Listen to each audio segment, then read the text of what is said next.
सर्वप्रथम माँ सरस्वती को मेरा कोटि कोटि प्रणाम। Welcome to my YouTube channel counting teacher. मैं विद्या चौधरी आज पढ़ाने जा रही हूँ प्रश्नावली है 11.2 जो टॉपिक है सीधा और प्रतिलोम समानुपात। सीधा और प्रतिलोम समानुपात का आप विस्तार से जानते हैं, फिर भी एक बार मैं वापस समझा दूं। सीधा अनुपात का मतलब होता है कि x और राशि x कोई दो राशि जहाँ पर x और y दोनों बढ़ रहे हो। जिस तरह अगर एक पेन का मूल्य 5, 2 का 10, 3 का 15, तो हम देख रहे हैं कि ऊपर वाली राशि भी बढ़ रही है और जो नीचे वाली हर वाली राशि भी बढ़ रही है और इनके जो बीच का जो अनुपात है वो भी बराबर आ रहा है। तो इसे हम बोलते हैं सीधा समानुपात।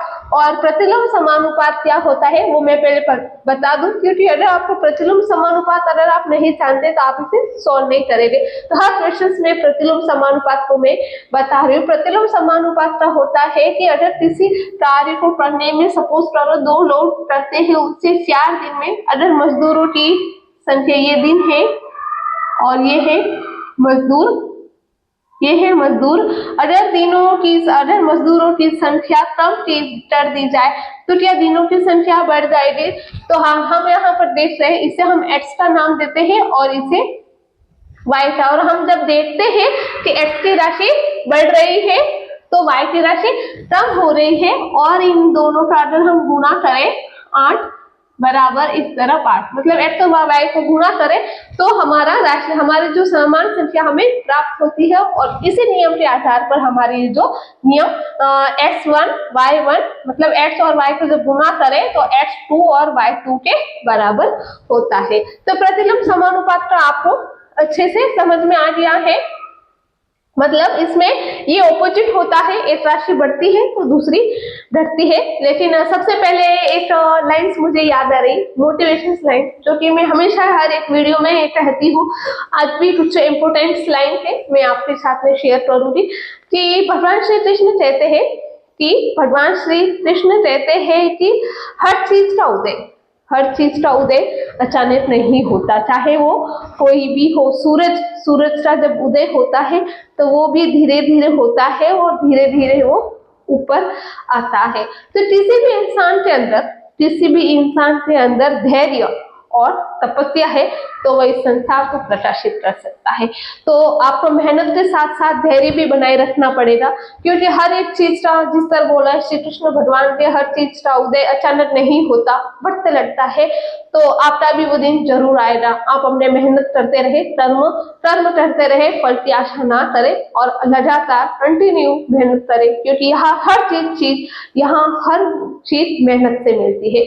तो हम चलते हैं अपने टॉपिक की तरफ, जो कि क्वेश्चन है। यदि समानुपात तीलियों के प्रत्येक युग के बीच का कोण 40 डिग्री है तो आवश्यक तीलियों की संख्या कितनी होगी। इसे हमें पहले समझना होगा कि हमें प्रश्नानुसार सारणी ये हमारे टॉपिक में थी, मतलब जो प्रश्न में हमें ये सारणी तो बताई गई, इन दोनों का मान हमें प्रश्न में ही बताया गया है। यदि प्रमाणित तीलियों के प्रत्येक युग के बीच का कोण, जिस तरह यहाँ पर तीलियां कितने थे 4, जिस तरह यहाँ पर तीलियां थी 4, 1,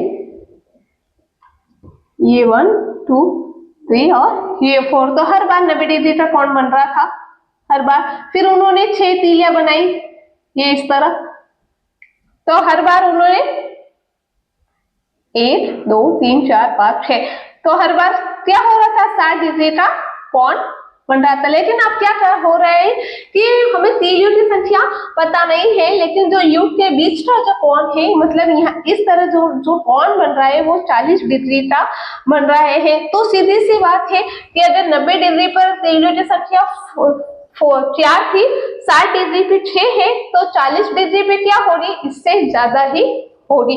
मतलब यहाँ हम जब देख रहे हैं कि x की राशि वो क्या है, बढ़ते जा रही है, लेकिन y की राशि है 90, 60, 40 ये घटती जा रही है। इससे ये तो सिद्ध हो गया कि ये जो प्रश्न है प्रतिलोम समानुपात की स्थिति में है। और प्रतिलोम समानुपात की स्थिति में होने के कारण हमारा जो नियम है कुछ इस तरह है, x1 y1 बराबर x2 y2, जो कि मैंने इस तरह उदाहरण में, रफ कार्य में आपको उदाहरण के हिसाब से समझाया था। फिर भी यहाँ पर एक लाइन से तीलियों की संख्या बढ़ रही है वही u के बीच का कोण कम होते जा रहा है। जैसे कि मैंने बताया कि तीलियों संख्या बढ़ रही है अर्थात x बढ़ रहा है और y घट रहा है, अतः यह प्रश्न प्रतिलोम समानुपात की स्थिति में है। यहाँ तक आपको पता चल गया है। तो अब हमें करना है प्रतिलोम समानुपात का जो नियम है उस नियमानुसार हमें यहाँ पर मान रखना है। तो x1 और y1 जो है 4 इंटू y1 जो है हमारा 90 बराबर, अब यहाँ पर क्या करना है x2, लेकिन अगर हम यहाँ पर x1 y1 बराबर x2 x3 y3 भी हम लिख सकते हैं। हमारे उत्तर में हमारे जो उत्तर हो रहा उसमें कुछ भी फर्क नहीं हो रहा। फिर चाहे हम यहाँ x4 5 जितनी भी हम तालिका या सारणी लंबी दी गई हो तो हम उस हिसाब से क्वेश्चन आंसर निकाल सकते हैं। तो यहाँ पर कुछ ये समझाने के लिए नियम बनाया गया है। तो हमारे x3 क्या आया है, x3 है हमारा, x3 कुछ नहीं है जो हमें याद करना है, और y3 जो है हमारा 40। फिर यहाँ पर हमें क्या करना है, प्रसानांतरण।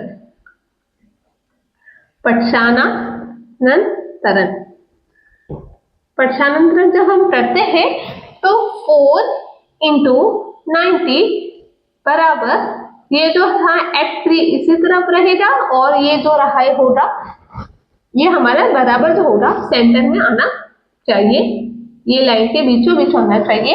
और फिर हमारा ये 40 जो था इस तरफ आ गया है और इस तरफ हमारी राशि है x3। तो 0 से 0 कट दे, 4 से 4 कट दे, पीछे जो राशि बची है 9 जिसे हम x3 और ये हमारा आंसर। तो हमारा आंसर कितना आया, 9 तीलियां।